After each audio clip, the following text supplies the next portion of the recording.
Como he dicho al principio, durante este fin de semana vamos a estar hablando sobre la Iglesia y especialmente sobre el tema de la santidad. Ahora, para que podamos comenzar a hablar sobre la Iglesia, tenemos que retroceder un poco atrás, tenemos que mirar hacia atrás. Y quiero que lancemos nuestra mirada simplemente a la eternidad pasada, que podamos imaginarnos qué sucedió antes de que Dios dijera sea la luz. ¿Qué había antes de Génesis 1? Nosotros empezamos con nuestra Biblia y abrimos la Biblia y comienza con Génesis 1. Pero ese es el principio para nosotros, pero no el principio para Dios. Dios ya era, Dios ya existía, Dios ya habitaba. Dios jamás ha estado solo. Él es un ser en tres personas, lo que se conoce como la Trinidad. Y ellos han habitado durante toda la eternidad. Ahora, ¿cuál es la dinámica de la Trinidad? ¿Qué ha estado haciendo Dios por los siglos de los siglos, durante la eternidad? Él ha estado, como dice Timothy Keller, ha estado dándose al otro, el Padre dándose al Hijo, el Hijo dándose al Espíritu, el Espíritu sirviendo al Hijo, el Espíritu sirviendo al Padre. Tres seres amando, disfrutando, completamente plenos, dichosos, felices durante toda la eternidad. Por eso decimos que Dios es amor.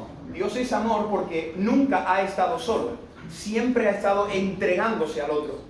Y hubo un momento en la eternidad pasada donde ese Dios amoroso, donde los tres miembros de la Trinidad decidieron libre y voluntariamente darse al ser humano. Decidieron compartir esa coreografía, decidieron introducirnos en esa danza, en ese ambiente precioso que hay entre los tres miembros de la Trinidad. Y en ese momento Dios decidió crear. Dios decidió crear a los seres humanos, también a los ángeles. Y en ese momento, en Génesis capítulo 1 y Génesis capítulo 2, lo primero que vemos es Dios creando un pueblo, Dios creando una familia, Adán, Eva, sus hijos. El propósito de Dios para con su pueblo era que ese pueblo pudiera disfrutar de él. El objetivo de Dios es que nosotros disfrutemos de Dios. Dios quiere darse al ser humano. Y en Génesis capítulo 2 y capítulo 3 vemos a Dios explayándose, mostrando todo su amor, su misericordia, y el primer pueblo que Dios creó se encontraba ahí, en el huerto del Edén. Pero luego, a lo largo de la historia, si has leído alguna vez la Biblia, te habrás dado cuenta que Dios ha ido comunicándose, relacionándose con el ser humano de diversas maneras. En Génesis capítulo 3, el hombre se rebela contra Dios. Dios es un ser completamente santo y tiene que expulsar de su presencia a toda la humanidad. Pero Dios no decidió darse la vuelta y dejar a la deriva a la humanidad, sino que Él siguió comunicándose con el ser humano. Podemos ver en el Antiguo Testamento cómo Dios se relacionaba a través del Arca del Pacto. ¿Os acordáis? Esa misteriosa arca, una especie de cofre, donde decían que ahí habitaba la presencia de Dios. Luego también vemos el tabernáculo, un tabernáculo móvil, donde la presencia de Dios también se movía y se movía entre los seres humanos, descendía sobre el pueblo de Israel. Estaba el arca, estaba el Edén, estaba el tabernáculo, también estaba el templo de Salomón con toda su gloria. Luego vimos también la imagen de Dios aquí en la tierra por medio de Jesucristo. Dios mismo, Emmanuel, Dios con nosotros, relacionándose con los seres humanos por medio de Jesucristo. Y ahora, en este tiempo que estamos viviendo, Dios se relaciona con el ser humano por medio de su iglesia universal y por medio de su iglesia local. Estoy haciendo una introducción y te estoy tratando de resumir todo lo que Dios ha estado haciendo desde la eternidad pasada hasta nuestros días. Un Dios santo que se ha relacionado entre los tres miembros de la Trinidad, decidió compartir su amor, su felicidad, su dicha, su gozo con los seres humanos, y a lo largo de la historia lo ha hecho en el huerto del Edén, en el Arca del Pacto, el tabernáculo, el templo, su Hijo Jesucristo, y ahora con nosotros su iglesia. El fin que nosotros esperamos es que todo vuelva de nuevo a ese inicio del círculo. Todo comenzó en el Edén y todo terminará en el paraíso. Nosotros estamos llamados a ver cara a Dios. Cuando la muerte nos visite y nos robe nuestro último aliento, nosotros, los que hemos creído en Cristo, pasaremos una eternidad disfrutando con Dios como lo hicieron nuestros primeros padres en el huerto del Edén. Así que al final todo apunta a que regresaremos al inicio del plan en Génesis. Pero en este tiempo Dios tiene un pueblo. Tú y yo somos el pueblo de Dios. Nosotros somos la familia de Dios aquí en la tierra. Y mira, quiero que veáis este versículo, Deuteronomio capítulo 7, versículo 6.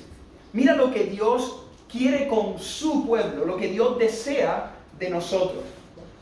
Deuteronomio capítulo 7, versículo 6, dice así: porque tú eres pueblo santo para el Señor tu Dios.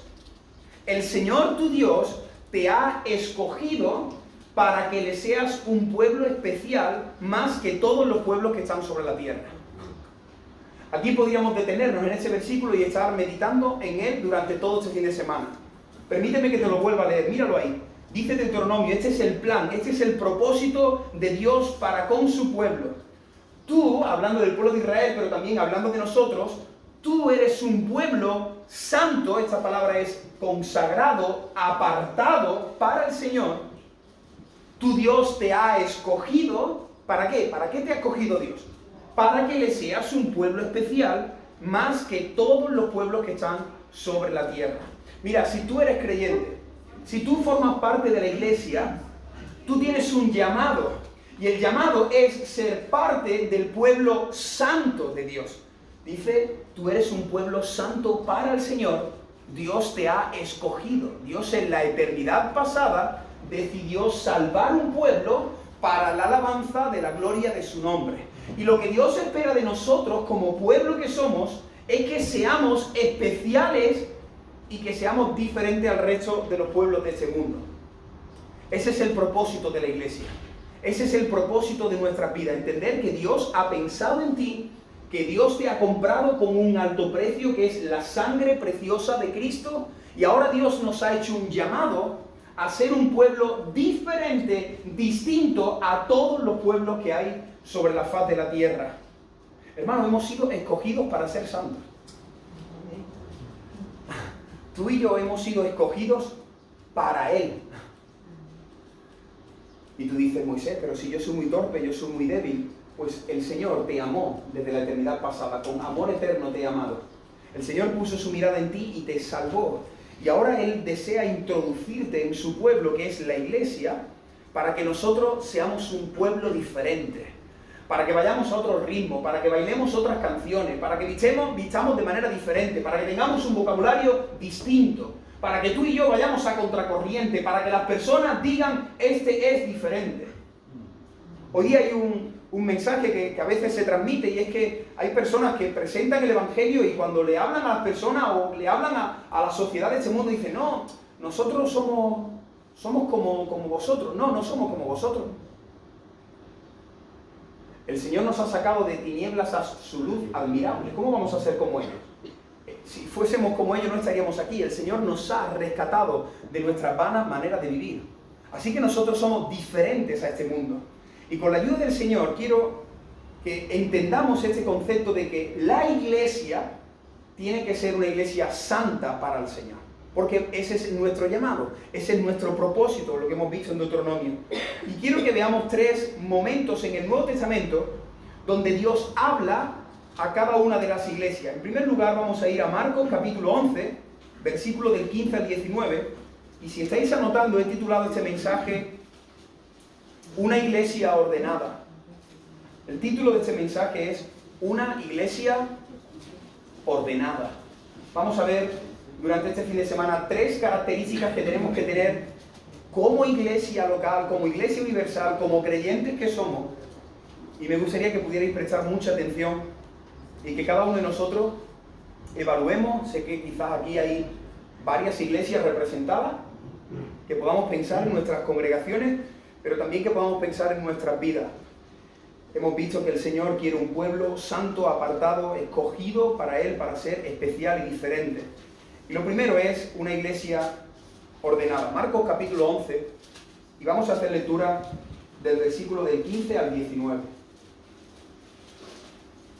Marcos 11, versículo del 15 al 19. Vinieron pues a Jerusalén, y entrando Jesús en el templo, comenzó a echar fuera a los que vendían y compraban en el templo, y volcó las mesas de los cambistas y las sillas de los que vendían palomas, y no consentía que nadie atravesase el templo llevando utensilio alguno. Y les enseñaba diciendo, ¿no está escrito, Mi casa será llamada casa de oración para todas las naciones, mas vosotros la habéis hecho cueva de ladrones. Y lo oyeron los escribas y los principales sacerdotes y buscaban cómo matarle, porque le tenían miedo por cuanto todo el pueblo estaba admirado de su doctrina. Pero al llegar la noche, Jesús salió de la ciudad, una iglesia ordenada. ¿Te acuerdas en qué momento sucedió ese acontecimiento? ¿Lo ubicas? Estamos ya en la recta final del ministerio de Jesús. Específicamente esto sucedió el lunes antes de él abrazarse a la cruz el viernes al caer la tarde. Esto sucedió el lunes en la mañana. Ahora, ¿alguien se acuerda qué sucedió el domingo, el día anterior? ¿Qué sucedió el día antes? La entrada triunfal de Jesús en Jerusalén. Y es muy interesante.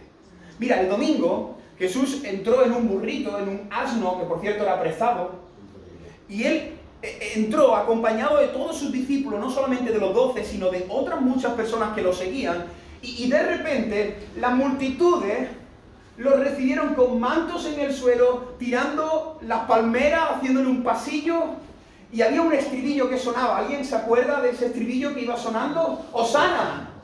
¡Hosana!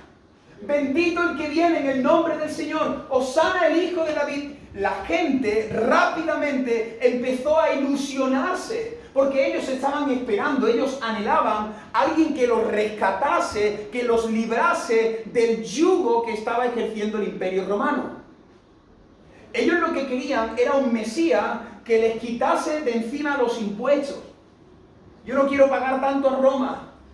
Por fin viene alguien, por fin bueno, me lo esperaba en caballo, me esperaba otro tipo de rey, pero bueno, seguro que él podrá hacer algo. Y el domingo las multitudes se lanzaron a la calle y empezaron a gritar, ¡Hosana, Hosana, bendito el que viene en el nombre del Señor! Pero el lunes ese rey, ese Mesías, entra en el templo y muchos de los que el domingo estaban allí gritando ¡Hosana! Lo ven que parece que se ha vuelto loco.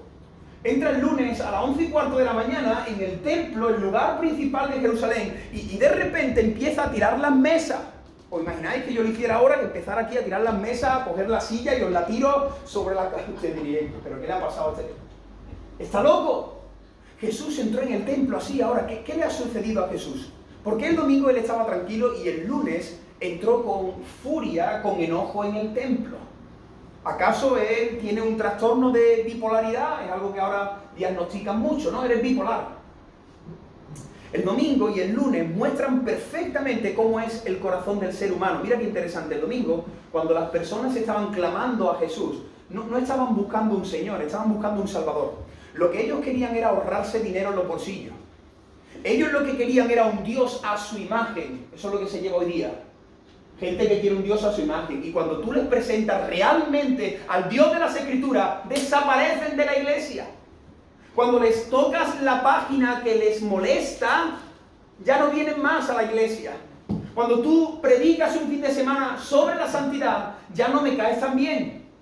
Quizás algunos de los que estáis aquí no estéis dispuestos a venir mañana sábado, después de lo que vais a escuchar esta tarde. Quizás el domingo quedemos 4. Espero que no sea así. Pero eso es cierto, hermanos. Y vivimos en un tiempo donde ya no se habla del arrepentimiento, no se habla del pecado, no se habla de la santidad, porque lo que queremos es caer bien a todo el mundo. Y no estamos llamados a caer bien a todo el mundo. Estamos llamados a predicar el Evangelio, una buena noticia para una mala noticia. Y Jesús entró y lo que hizo fue confrontar a esa sociedad. Mira, he puesto aquí una frase que dice: muchos prefieren al rey del domingo que al señor de la semana. ¿Está puesta ahí? ¿Se puede poner? ¿Te pasa algo, no? ¿No va bien la proyección?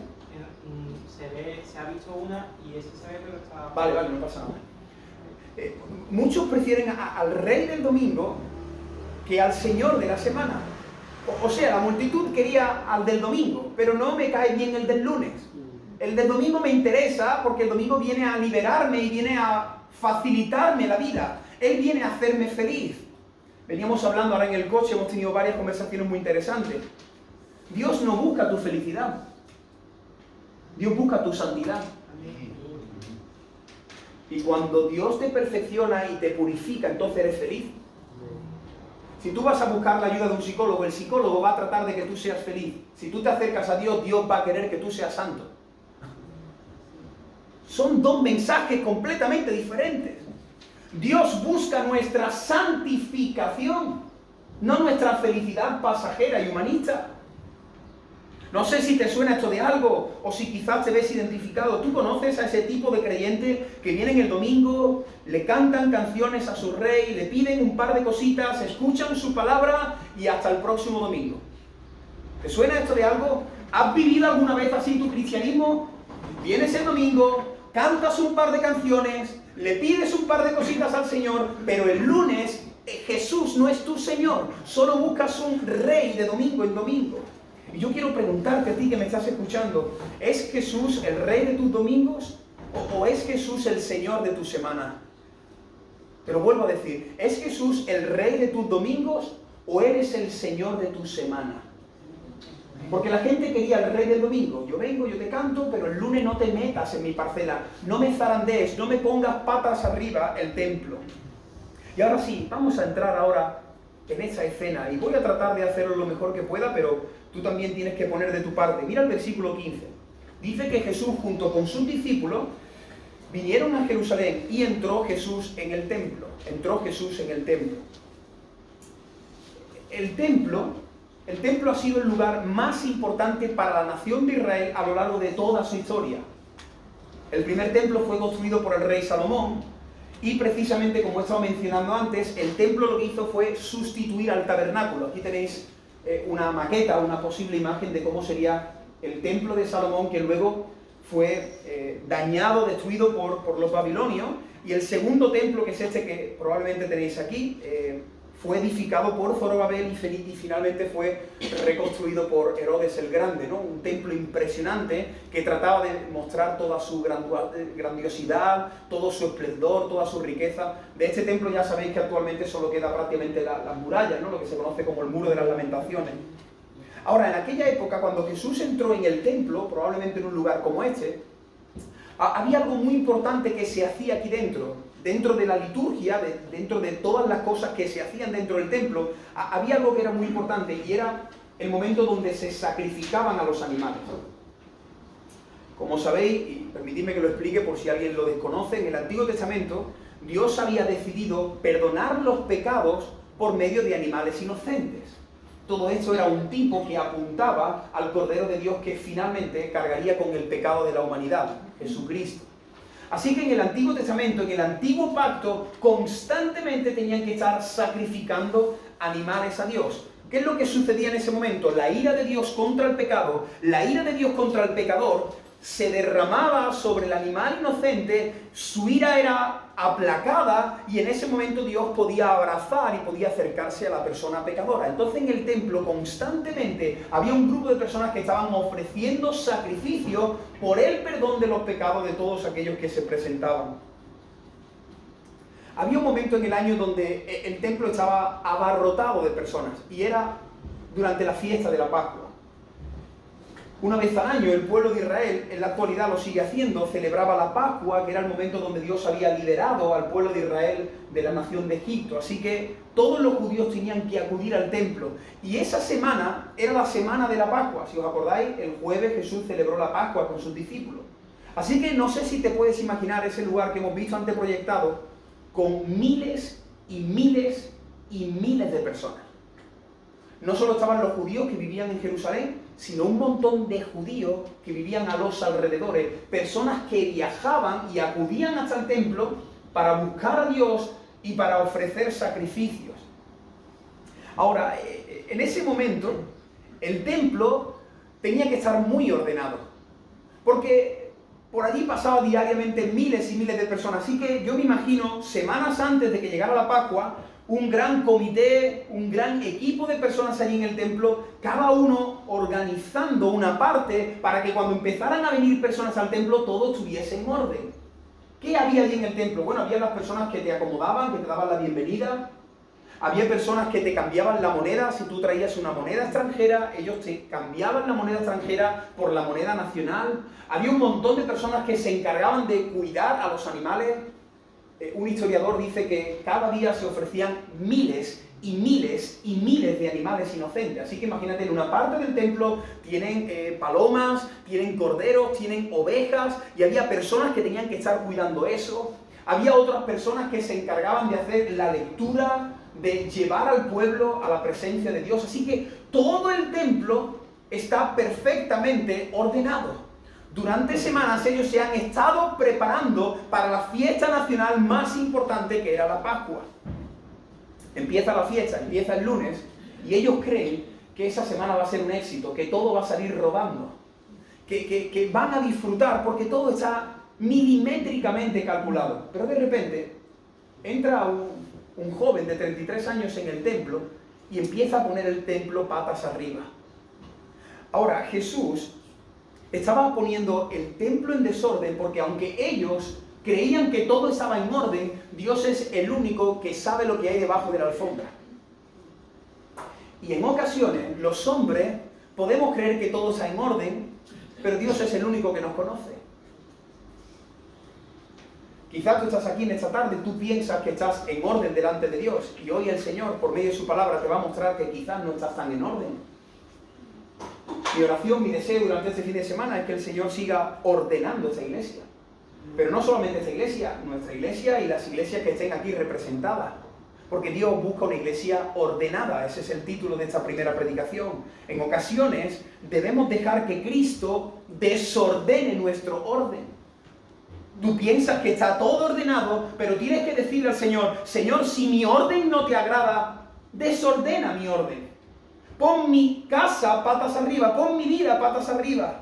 Eso le pasa muchas veces a las personas cuando vienen por primera vez al Señor. Ellos piensan que sus vidas están ordenadas, ¿verdad?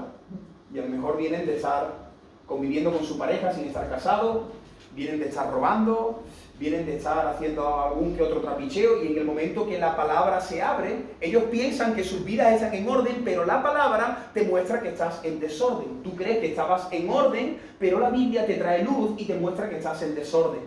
Eso fue lo que hizo Jesús. Los hombres creían que el templo estaba ordenado, pero el Dios Santo, cuando puso el pie en el templo, lo primero que hizo fue desordenar todo el orden. Mira el versículo 15. Comenzó a echar fuera a los que vendían y compraban en el templo, volcó las mesas de los cambistas y las sillas de los que vendían palomas. Los judíos pensaban que todo estaba bien, pero realmente habían convertido el templo en un negocio. El culto, el ambiente de adoración, que era lo que tenía que reinar en aquel lugar, fue cambiado por negocio, por monedas. El lugar donde Dios debía de ser el protagonista, ¿sabéis quién era el protagonista? Ahora era el hombre. Aquel sitio era para que Dios fuese el protagonista. Los que trabajaban en el templo no buscaban la gloria de Dios. Los que trabajaban en el templo lo que querían era un poco más de moneda en sus bolsillos. Ellos sabían que si lo hacían bien durante la Pascua, podían sacar una paga extra en primavera. Si todos nos esforzamos, aquí van a venir miles de personas y cada uno de nosotros se puede volver a casa con una doble paga. Mira, en aquella época, las personas que viajaban, como he dicho antes, tú tenías que ofrecer un sacrificio. Entonces, si tú venías desde 200, 300 kilómetros, no te compensaba traer el animal contigo. Entonces, las personas lo que hacían era que traían una suma de dinero. Traían dinero para poder mantenerse durante varios días en Jerusalén, para buscar algún sitio donde dormir, alguna posada, y luego también en el templo tú necesitabas dinero para comprar el sacrificio que tenías que presentar delante de Dios. Y entonces los judíos hicieron algo muy interesante. Si tú venías con dólares, pues entonces yo te cambiaba los dólares por euros, pero yo me quedaba con una parte de esa comisión. ¿Me entiendes? Tú me dabas 10 dólares y yo te doy a ti 6 euros y 4 me los quedo yo. Eso es lo que estaba sucediendo en el templo. En el templo las personas estaban viniendo con su fe, con necesidad de buscar a Dios, y el hombre se estaba aprovechando. No sé si lo estás viendo, pero aquel lugar sagrado, aquel lugar que tenía que ser un lugar donde las personas pudieran conectar con Dios, se había convertido en un circo. Allí había tanto ruido, había tantas distracciones en el templo como cuando tú paseas por Carrefour o por Ikea. El templo había perdido su esencia. El templo no era un lugar de quietud. El templo ya no era un lugar donde la persona podía conectar con Dios. El templo era un negocio, era un McDonald's en la tierra. Tú llegabas, ruido por aquí, ruido por allí, animales por aquí, dinero por aquí, distracciones por aquí, abusos por aquí. Y de repente dice que en el versículo 16, Jesús dice, y además no consentía que nadie atravesase el templo llevando objetos de un lado a otro. No sé si te has dado cuenta este versículo. No sé si alguna vez te has parado a pensar en lo que dice este texto. En la imagen que hemos mostrado antes del templo, no sé si la habéis visto, pero el templo, alrededor del templo había diferentes puertas.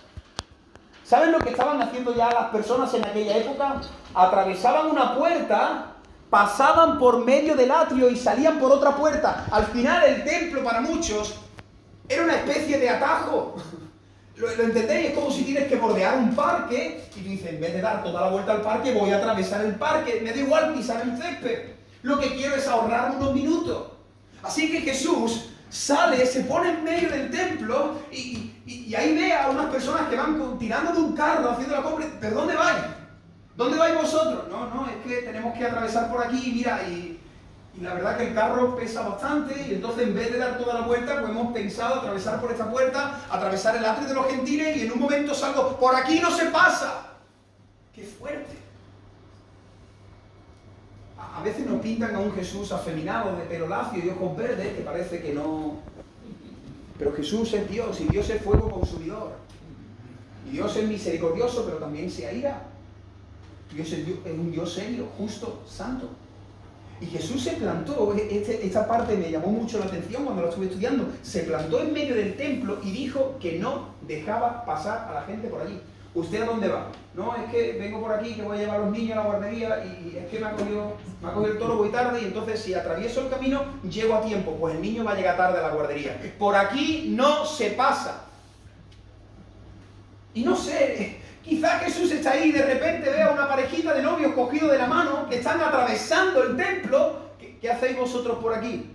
Pues nada, veníamos de turismo y nos han dicho que esto está muy bonito y entonces estoy aquí haciendo un directo por Instagram para que mi familia vea que estoy paseando con mi novia. Además estamos de luna de miel, entonces estamos dando un paseo por aquí, pero mira, por allí, por aquella puerta, la puerta de la hermosa, voy a tratar de atravesarla en unos minutos. Por aquí no se pasa de cualquier manera. Dice el versículo 16 que Jesús no consentía que las personas pasaran por el templo para cortar camino. Jesús lo que estaba diciendo es, este no es un lugar de paso. Este es un lugar para estar con Dios. Y a continuación, dice el versículo 17, que empezó a gritar y empezó a decirle a todas las personas que le escuchaban, mi casa será llamada casa de oración. Jesús estaba recordando cuál era el principal propósito del templo. El templo es un lugar para orar.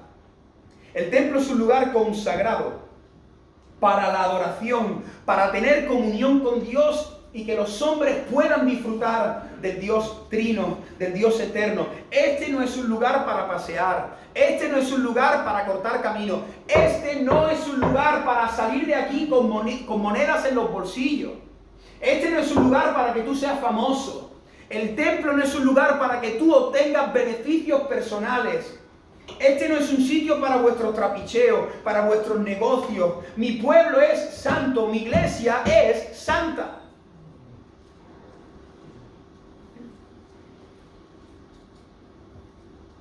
Pero lo segundo que dijo Jesús es más terrible, más fuerte, más impactante que lo que ha dicho hasta ahora. Versículo 17. Miró a las personas que estaban allí, a los responsables, a los diáconos, a los sugieres, a los que llevaban la chapita diciendo, ¿te puedo ayudar en algo? Y a esas personas los miró a los ojos y les dijo en el versículo 17, ¿y vosotros la habéis convertido en una cueva de ladrones? ¿Qué significa eso de cueva de ladrones? Mira, en aquella época los ladrones, a los viajeros, a los peregrinos, tenían que atravesar caminos que no estaban asfaltados. No es como ahora, venía por la autopista, luego no, pero tú tenías que desplazarte, tenías que atravesar la ladera de una montaña. Tenías que hacer kilómetros por sitios no frecuentados, por sitios peligrosos. No había muchas personas. Los ladrones tenían sitios estratégicos. Y entonces, en aquel lugar, en Israel, en la actualidad, es un sitio muy desértico, muy rocoso. Así que los ladrones se escondían en unas especies de cuevas y contemplaban a lo lejos. Y cuando veían una caravana que estaba solitaria, una familia que iba camino a Jerusalén, los ladrones rodeaban a los viajeros y les quitaban todo lo que llevaban. Porque si tú ibas a Jerusalén, tenías que llevar dinero para mantenerte en Jerusalén. Si tú subías a Jerusalén, tú tenías que llevar dinero, igual que cuando vas de vacaciones. Cuando vuelves de vacaciones ya el dinero te lo has gastado. Tienes que llevar dinero cuando vas para las vacaciones. Pues si alguien iba de vacaciones a Jerusalén, los ladrones se esperaban en las cuevas, veían y saltaban, les pegaban una paliza y le quitaban el dinero a los pobres peregrinos. Pues Jesús mira a los responsables del templo y dice, vosotros sois como los ladrones. Estáis aquí en el templo, estáis escondidos en el templo y lo que estáis haciendo es sacarle el dinero a las personas. Vosotros habéis hecho de mi templo, de mi casa, una cueva de ladrones. Vosotros. ¿Te das cuenta? Jesús no dijo, bueno, el templo está muy mal porque la influencia de Roma está afectando mucho. Yo entiendo que Roma y el César, con su poligamia y con la adoración a varios dioses, con el politeísmo, no le echó la culpa a Roma. Jesús no le echó la culpa a la sociedad pagana. Bueno, el templo está mal porque es que la sociedad, aquí el paganismo, aquí el libertinaje, las orgías que hacían los romanos, tampoco le echó la culpa a la sociedad. Jesús, escucha, Jesús no le echó la culpa del estado del templo al diablo. Jesús no dijo, el templo está mal porque es que el diablo está intentando destruir mi templo. No. Jesús miró a los responsables del templo. Vosotros. Ahora espero que ya lo estés pillando, que estés leyendo entre líneas, pero si hay alguien aquí que dice, Moisés, todavía no lo estoy cogiendo. Vamos a aplicar todo lo que llevamos visto hasta aquí. Vamos a ver qué quiere significar todo esto para nosotros, para nuestras iglesias, para nuestras vidas. Mira, Dios no habita en un lugar físico. Dios no habita en un lugar físico. Dios habita y está donde 2 o 3 se reúnen en su nombre. Allí está la presencia de Dios. Eso dice Mateo 18:20. Donde están 2 o 3 congregados en mi nombre, allí estoy yo en medio de ellos. Mira, yo sé que esto tú ya lo sabes desde hace muchos años. Veníamos también hablando en el coche. A veces no somos conscientes, ¿no? Las verdades que ya conocemos las pasamos por alto, no le damos importancia. Mira, aquí, ahora mismo, está Dios.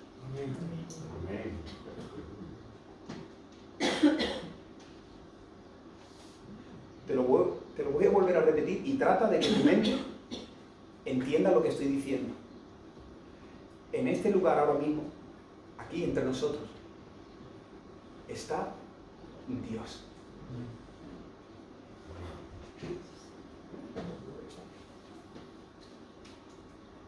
El Dios eterno, el que te he mencionado al principio, el que existe por siempre, el Dios trino, el Dios 3 veces santo, el Dios que decidió salvar un pueblo desde la eternidad pasada, el Dios que amó un pueblo en el Edén, el Dios que se ha relacionado con el ser humano en el tabernáculo, en el arca del pacto, en el templo, por medio de su iglesia. Dios está aquí ahora mismo en San Juan, en este local. Dios está aquí. Moisés, yo no lo siento, yo no lo veo, eso no lo cambia. Dios está aquí. A Dios no hay que sentirlo, a Dios hay que creerlo.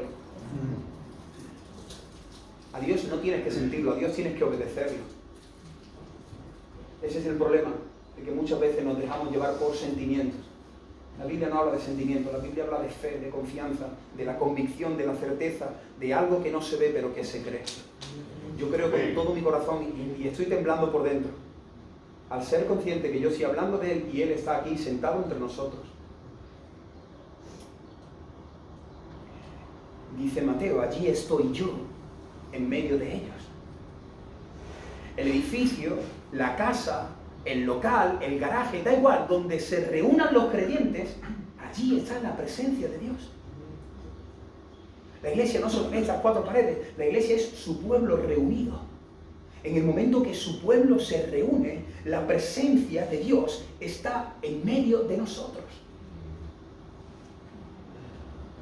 Y entonces la pregunta, entendiendo este texto, es ¿qué estamos haciendo nosotros con la iglesia del Señor? ¿Qué estamos haciendo nosotros con su iglesia? Mira, he puesto aquí el estado espiritual de nuestras iglesias, principalmente depende de nosotros. Te la leo de nuevo. El estado espiritual de nuestras iglesias principalmente depende de nosotros. Cuando una iglesia está mal, no es porque la sociedad esté mal. La sociedad está mal desde Génesis 3.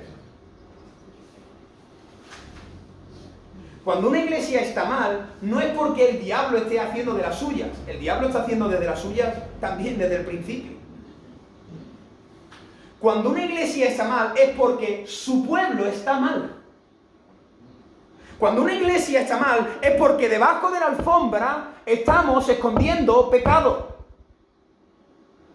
Cuando una iglesia está mal, es porque sabemos que alguien tiene algo debajo de la alfombra, pero ¿quién va a decir algo? Hombre, si nos vamos a meter en un problema. ¿Cómo voy a confrontar yo al hermano? ¿Cómo voy a confrontar a la hermana si la hermana se va a enfadar y se va a ir? Pues que se vaya, pero que no se vaya a la presencia. Hay que elegir. O que se vaya el pecador no arrepentido o que se vaya a la presencia de Dios. Hay que elegir. Prefiero 1000 veces quedarme solo en la iglesia, predicando, pero que la presencia de Dios esté. Amén. Las iglesias están mal por nuestras actitudes, por nuestras relaciones, por personas que están y no se saludan, no se tratan, se sonríen, pero en lo profundo del corazón no hay paz entre los hermanos. Tomamos la Santa Cena, pero odiamos al que está detrás. Las iglesias están mal porque no hacemos lo que tenemos que hacer. Las iglesias están mal porque se permiten cosas que Dios aborrece. Hermano y amigo que estás aquí, quiero decírtelo muy claro porque la Biblia lo dijo muy claro y porque Jesús lo dijo muy claro. En este lugar no se está de paso. ¿Cuántas personas conozco yo que han estado en la iglesia y que el cristianismo ha sido una etapa de paso? De paso, de paso. Vengo por aquí y me paseo por aquí. ¿Os acordáis? Jesús se plantó y dijo, por aquí no se pasea. Aquí se viene a adorar, aquí se viene a clamar al Señor, aquí se viene a pedirle perdón a Dios por los pecados. Aquí nadie es perfecto, lo entendemos, nadie es perfecto, pero aquí venimos a luchar con el pecado, aquí venimos a enamorarnos de Cristo, para eso venimos aquí. Amén. Pero este no es un lugar de paso. Si hay alguien aquí que está de paso, no pases por aquí, porque aquí está el fuego consumidor. Aquí te tienes que descalzar, aquí está la presencia del Dios 3 veces santo. Y si no, pregúntaselo a Ananías y a Zafira, que un día pasaron de paso. No puedes venir aquí y estar de cualquier manera. No puedes pasar por la iglesia como aquellos que daban el paseo por el atrio. Este no es un atajo, el cristianismo no es un atajo para que tu felicidad se cumpla. Aquí no venimos para sacar algún beneficio. Yo no he venido aquí este fin de semana para llevarme unos euros a Cádiz. Yo no puedo utilizar el evangelio para ser popular en las redes sociales. Yo no puedo predicar la palabra de Dios para tener más seguidores en YouTube. Yo no estoy aquí de paso. Esto no es un medio para mí. Esto no es para promocionar a Moisés Peinado. Este es el lugar donde me encuentro con Dios. Aquí venimos a escuchar, a obedecer la palabra de Dios.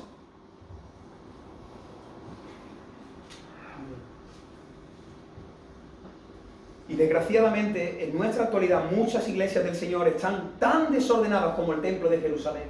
Mira, lo que voy a mencionar ahora, voy a decir varias cosas. Estas son iglesias por las que yo he podido pasar, iglesias que yo conozco, iglesias de hermanos de diferentes partes de España y de otros lugares del mundo, que me llaman, me mandan algún mensaje diciéndome, esto está pasando en mi iglesia. Quizás tú estás aquí en San Juan y quizás, si no, como sucede a muchos hermanos de Cádiz, que llevan toda su vida ahí en su iglesia y esto que yo digo parece que es inventado, pero esta es la realidad, la triste realidad de cómo se encuentra la iglesia del Señor en el siglo XXI. Hay iglesias donde se admira más a los ministerios que a Cristo. Te lo vuelvo a repetir. Hay iglesias donde se admira más al ministerio que a Cristo. Hermano, nosotros no tenemos que adorar a los hombres, nosotros respetamos, honramos a los hombres, pero aquí el protagonista es el Señor. Amén. John Piper es John Piper por la gracia y la misericordia del Señor. Él no es un máquina, él es un pecador. Surge el Michelin, Israel Sanz, Moisés Peinado, David Barceló, yo que sé, el predicador que a ti te guste, que tú digas, detrás de él tienes que decir, Señor, gracias, lo has hecho tú. Tú lo has hecho. Y hay hoy día esa corriente de adorar a las personas, de exaltar a las personas. Los propios hombres les gusta, buscan eso, se promueven ellos, sus libros, sus predicaciones, sus ministerios. Aquí hay que exaltar al Señor. Hay iglesias que enfatizan más el milagro de recibir que la bendición de dar. Ven al Señor que vas a recibir y vas a recibir, pero es que es más bienaventurado dar que recibir. Esa teología falsa de la prosperidad. Ven al Señor que Él te va a dar, que Él te va a dar, que Él te va a dar. Es más bienaventurado dar que recibir. Iglesias que cambian el mensaje del Evangelio por charlas de automotivación. ¿Has escuchado esas predicaciones? 6 pasos para que tú seas feliz, 3 pasos para que... No, hermano, solo un paso, la cruz, el arrepentimiento, la fe en Cristo. Hay iglesias que están cambiando el manantial de la palabra de Dios por el charco de la psicología. Y psicología, y psicología, y psicología, y psicología, y psicología. La psicología es el hombre tratando de ayudar al hombre. Y por supuesto hay muchas cosas que están bien, ¿no? Porque el hombre está ahí tratando. Pero hermano, yo todavía lo creo. Yo creo que la palabra es suficiente para todos los problemas relacionados con el alma. Amén. Si la escritura, si el poder de la oración, si las disciplinas espirituales, si una iglesia sana no es suficiente para restaurar una vida, entonces esto no me vale a mí. Iglesias que permiten todo para no perder a miembros entre sus filas. Cuando nosotros llegamos hace 5 años a Cádiz, la primera semana me senté con el grupo de consejo y yo noté que había un poco de tensión, se miraban unos a otros y dijeron, bueno, habrá que decirle al pastor las cosas que están en desorden en esta iglesia, ¿no? Y estaban con nervios. Y empezaron a decirme, mira, esta mujer no está casada con su pareja, mira, esta persona está así, mira, el músico que toca en la alabanza fuma y bebe, tiene su vida en desorden. Y claro, cuando yo llegué digo, bueno, ¿ahora qué hacemos? Y el Señor me dijo, Dios honra a los que le honran. Dios honra a los que le honran. Y el primer año, y aquí está Daniel, fue un año de poner a personas en disciplina. Fue un tiempo de decir a la persona, tú no puedes seguir ministrando así, tú no puedes seguir como miembro de la iglesia. Yo le decía varias veces a Ángela, digo, mira, no deshagas las maletas porque probablemente nos echen de la iglesia. Sí, de verdad, se lo decía en serio, decía, mira, no nos ubiquemos mucho aquí, porque no sé si la iglesia va a estar dispuesta a ser ordenada, porque cuando ya una iglesia lleva muchos años con cosas debajo de la alfombra, nos acostumbramos y si viene alguien a poner en orden nuestro desorden, lo quitamos del medio. Pero doy gloria al Señor porque la iglesia amó la santidad. La iglesia deseaba una transformación desde dentro hacia afuera. Y hay personas que permiten cosas para no perder a miembros entre sus filas. Hay iglesias que tienen pastores que le tienen más temor al hombre que al Señor. Más temor al hombre, y ahora yo cómo le voy a decir esto, y si se va a enfadar, y si ahora deja de ofrendar. Eso pasa en algunas iglesias, a los que saben que ofrendan más, se les permite, porque si yo te corrijo a ti, es que este es el que da 200 euros los domingos. Y entonces se va a ver afectado el local y se va a ver afectado mi sueldo. Iglesias que cuentan hoy día con una gran puesta en escena, pero no hay adoración encima del escenario. Hay iglesias que ahora están alimentando muchos cuerpos, eso está ahora muy de moda, ¿no? Todas las iglesias haciendo obra social, dando de comer. Nosotros no estamos llamados a dar de comer para el cuerpo físico, nosotros estamos llamados a dar de comer para el alma. Esa es la prioridad de la iglesia. Luego hacemos obra social. Pero hay iglesias que han perdido su enfoque principal y están enfocados en lo social y han dejado el mensaje espiritual. Jesús lo dijo, a los pobres siempre lo vais a tener entre vosotros. Iglesias que están aprobando la fornicación. En muchas iglesias, no sé si aquí bajo este techo hay alguna persona que esté conviviendo con su pareja pero no tienes un anillo en tu dedo. Iglesias que aprueban la unión libre, personas que deciden estar juntas y ellos mismos se declaran que están casados pero no han hecho un pacto delante de Dios y los hombres. Cada mes escucho en nuestras iglesias evangélicas de matrimonios que se divorcian. ¿Estás escuchando tú? Y no solamente se divorcian, sino que a los 6 meses se vuelven a casar y te invitan y vas a la boda. Iglesias que están permitiendo la homosexualidad. Iglesias que están cambiando el mensaje radical de la cruz por un mensaje humanista. Iglesias que cambian la hermosura de la santidad por el liberalismo. Iglesias que están abandonando la gracia para regresar al legalismo. Iglesias que no practican la disciplina, sino que aprueban la práctica del pecado. Iglesias que no estudian en profundidad las Escrituras, sino la opinión de sus pastores. Iglesias que disfrutan del éxito de las multitudes, pero han dejado fuera al Señor. Sin santidad nadie verá al Señor. La palabra de Dios dice, sin santidad nadie verá al Señor. Hasta aquí estamos estudiando la importancia de cuidar la iglesia del Señor. La iglesia del Señor. Cuando me tocó a mí ese primer año sentarme con muchas personas, la verdad que de verdad lo hacía con mucho cariño, con mucho tacto, con respeto a la persona, con lágrimas en los ojos, pero en alguna ocasión le tuve que decir a las personas, mira, esto no es mío, esto es del Señor, yo aquí soy un mandado, yo aquí te estoy diciendo así dice el Señor, y es algo que tenéis que entender, mira, eso que yo estoy diciendo no es que yo tenga algo en contra vuestra, ni en contra de esa iglesia, yo vengo aquí de parte del Señor, alguien que me manda y me dice, diles así. Y cuando exhortamos a alguien, la persona tiene que entender que venimos de parte de otro, que yo no tengo nada, a mí me da igual que tú estés con tu novio, que tengas 2 novios, que seas a mí en lo personal no me... Pero es que esto trata de él, esta es su iglesia. La Biblia dice, yo no sé cómo será eso, pero algún día yo me plantaré delante del Señor y el Señor me va a pedir cuentas de cómo yo estoy pastoreando. De cómo yo estoy cuidando no solo la iglesia, sino las personas que están bajo la cobertura de nuestro ministerio. Pero ahora quiero decirte algo, mira, es que Dios no habita solamente en este lugar, que es cierto, Dios habita en ese lugar. Pero dice Hechos 17, versículo 24, el Dios que hizo el mundo y todas las cosas que en él hay, siendo Señor del cielo y de la tierra, no habita en templos hechos por manos humanas. Mira, todo lo que he mencionado en el Antiguo Testamento, el arca del pacto, el tabernáculo, el templo, todo eso era un tipo, era una señal, era una sombra, era algo que apuntaba hacia algo que iba a suceder en el futuro. Y no te lo pierdas, si antes he dicho que es fuerte pensar de que Dios está en este lugar, no te lo pierdas lo que voy a decir ahora. Dios está dentro de ti.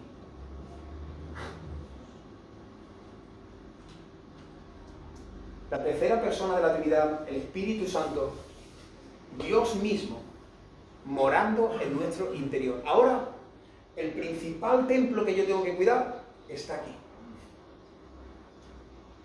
Aquí dentro, esto es una locura, es que nuestra mente es tan finita y tan limitada que no logra entender eso. Cuando tú esta noche te acuestes a dormir, Dios está dentro de ti. Cuando tú mañana te levantes y hagas tus quehaceres, Dios está dentro de ti, Él está morando dentro de ti. Cuando tú te sientas en el sofá y estás con el mando escogiendo qué película ver, Dios está dentro de ti.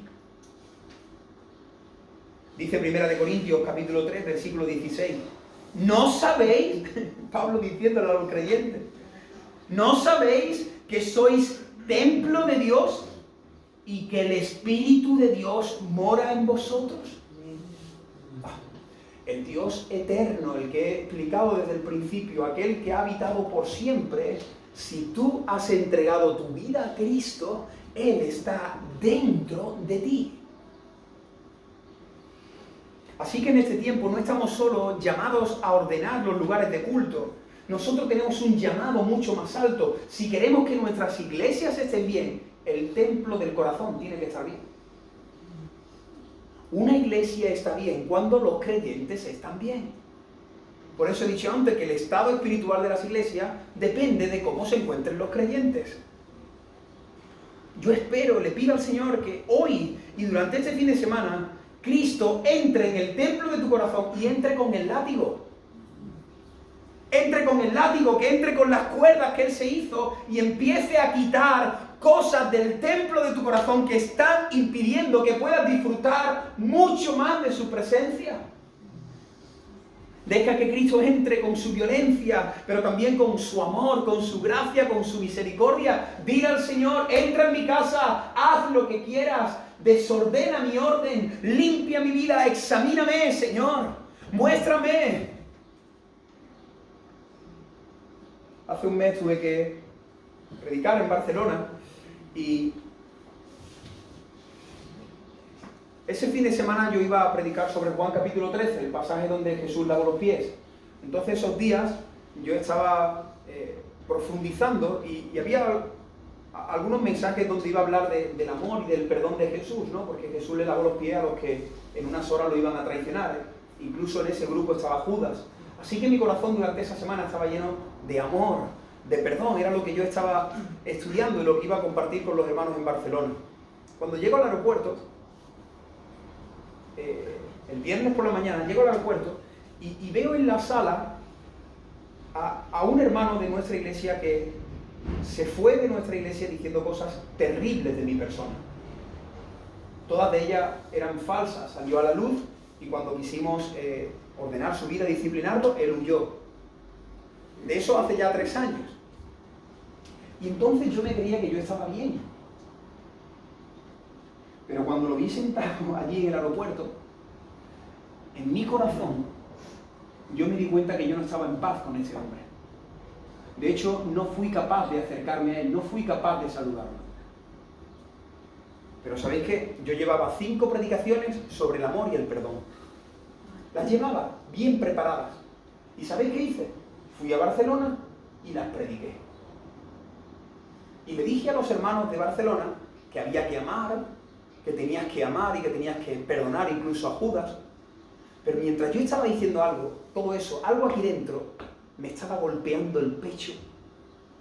Diciendo, pero tú estás entendiendo lo que tú estás diciendo desde el púlpito cuando tú el viernes no fuiste capaz de acercarte a esa persona que sí, que te hizo daño.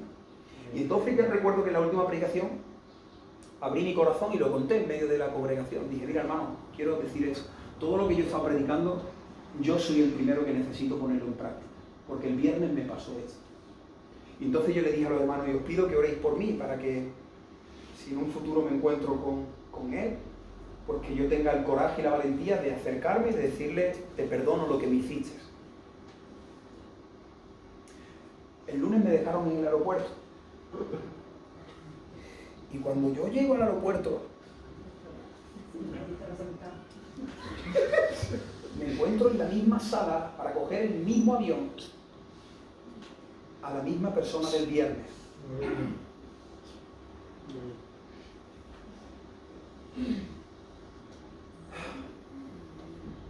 El Señor me dijo, ahora tienes la oportunidad de ordenar tu corazón. Ahora tienes la oportunidad. Has estado predicando, has estado hablando del amor, del perdón, de la gracia. Has dicho que cuando tuvieras la oportunidad lo ibas a hacer, ahí lo tienes, lo he puesto en bandeja. Me costó, hermano, ahí estaba yo mirándolo, él también no se había dado cuenta hasta que me acerqué y lo miré a los ojos y le dije, mira, quiero decirte que te perdono. Quiero decirte que te perdono. Todo lo que hiciste, que tú sabes lo que hiciste, me hizo mucho daño a mí, a mi familia y también a la iglesia, pero decido perdonarte. Le di un abrazo, le di un beso, como dice la palabra, un ósculo santo, que por cierto así deberían de ser nuestros saludos. Un ósculo, un beso santo. Y hermanos, estoy aquí abriendo mi corazón de par en par para que veáis que todos estamos en el mismo terreno. Yo no vengo aquí a hablaros desde un escalón más alto, aunque lo estoy ahora mismo. Vengo a deciros que el Señor desea ordenar el templo de nuestro corazón. Amén. Amén. Eso es lo que Dios quiere. Y si tú estás atento, seguro que el Señor ahora, el Espíritu Santo, te está diciendo cosas que tienes que hacer. Quizás tienes que pedirle perdón a tu esposa, Quizás tienes que pedirle perdón a tu esposo. Quizás tienes que pedirle perdón a los responsables. Quizás los responsables tenéis que pedirle perdón a algún hermano de la iglesia. Quizás algún hijo tiene que mirar a su padre y decir, quiero pedirte perdón porque te estoy tratando como un trapo. Quiero pedirte perdón por los gritos, por los insultos. Quiero pedirte perdón por cada lágrima que ha corrido por tu mejilla por culpa de mi rebeldía hacia ti. Eso, hermano, eso es ser cristiano. Ese es el poder del Evangelio. Eso es lo que Dios hace. Dios no busca una religiosidad. Dios no quiere que vengamos aquí, cantemos 2 canciones y nos marchemos en 5 minutos. El Señor desea ordenar tu matrimonio. El Señor desea ya cambiar tu carácter. Hay personas, no, es que mi carácter es así. Dios quiere cambiar tu carácter. No puede ser que vayan pasando los años y tú sigas con el mismo carácter. La Biblia dice que el que comenzó la obra, Él la perfeccionará. Amén. Si tú ves a un hermano que grita y hace 4 años gritaba, algo no está pasando en su vida. Si tú ves a un hermano que es orgulloso y hace 4 años es orgulloso, algo no está bien en su vida. Porque dice la Biblia que Él va perfeccionando su obra. Cada vez se tiene que ver más a Cristo en nosotros. Y es tremendo, hay personas que van pasando los años y solamente salen canas, sus cuerpos cambian, pero por dentro el corazón sigue igual. No, hermano, no puede ser así. Deja que el Señor entre de verdad en el templo de tu corazón y lo sacuda y lo ponga patas arriba y te incomode. Tu matrimonio, la envidia, los celos, la crítica, la murmuración, quita todo eso en el nombre del Señor. Amén. Termino esta predicación. Quizás alguien puede pensar y decir, vaya tela, Moisés, pues el lunes fue un día triste, un día negro. Quizás las personas allí que estaban en el templo dijeron, vaya el día que he decidido yo venir. Quizás algunos que estéis aquí estáis pensando que vaya como comienza este fin de semana. Moisés, pues si esto empieza así hoy viernes, si esto es el viernes, el domingo nos vas a golpear con el látigo. Pero mira, quiero deciros algo. Sé que este tipo de mensaje no gusta. Este mensaje luego, cuando se graba y se sube a las redes sociales, no tiene tantas visualizaciones. Este mensaje te incomoda. Pero esto es lo que necesitamos escuchar. Mira, la Biblia dice que Dios al que ama,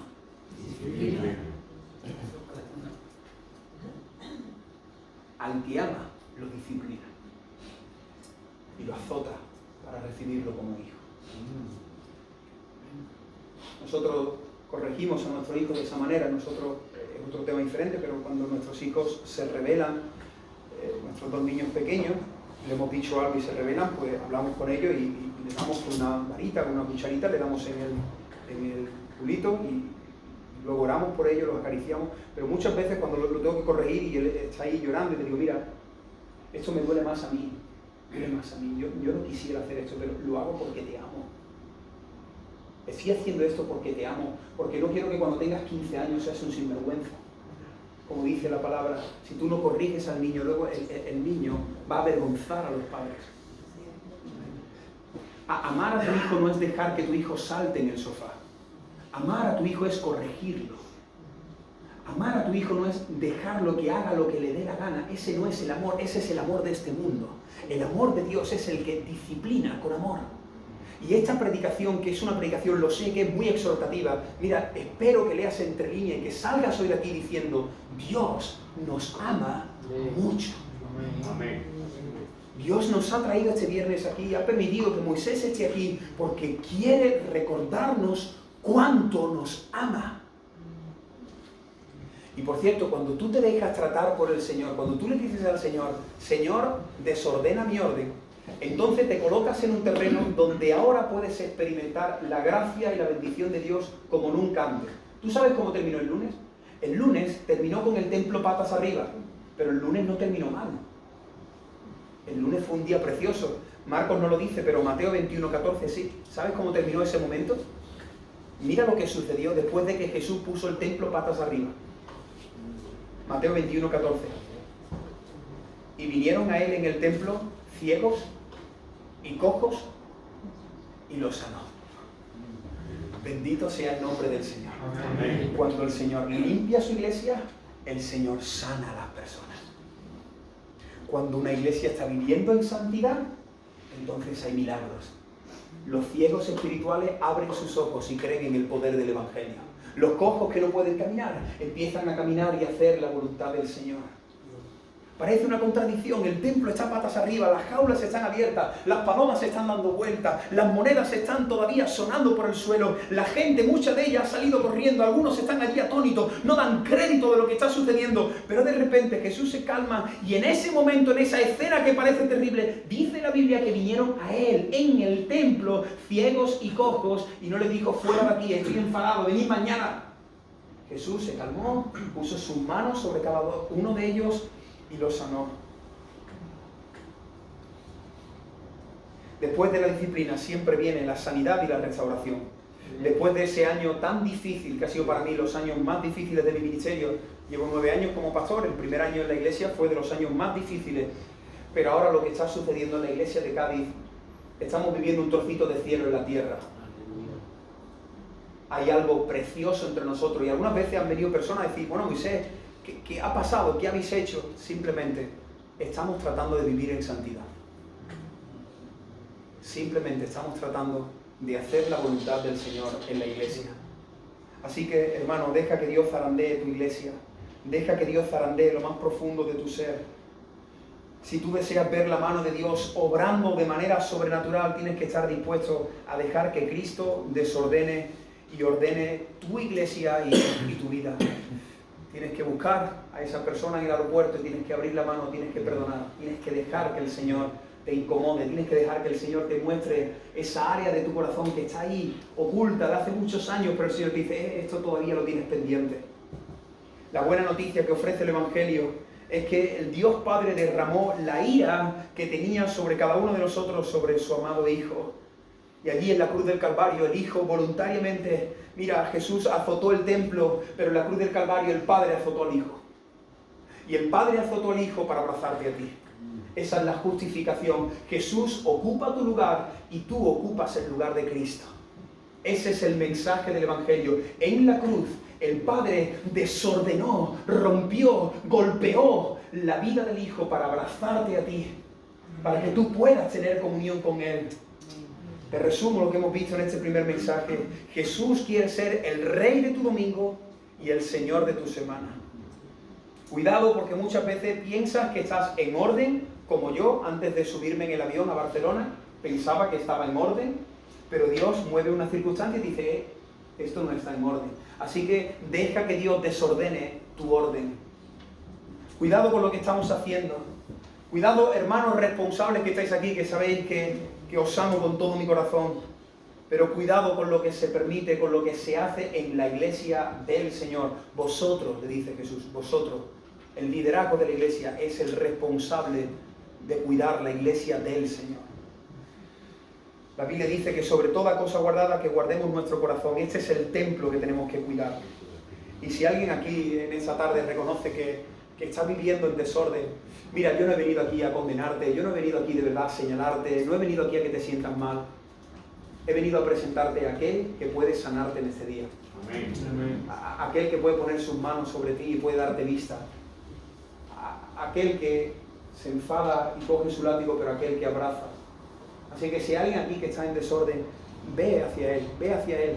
Hoy esta reunión puede terminar de una manera bonita, saliendo de aquí, celebrando que el Señor está ordenando nuestras vidas, que Él está sanando nuestros corazones, que Él está haciendo un milagro. Vamos a inclinar nuestros rostros, ahí donde estás en silencio.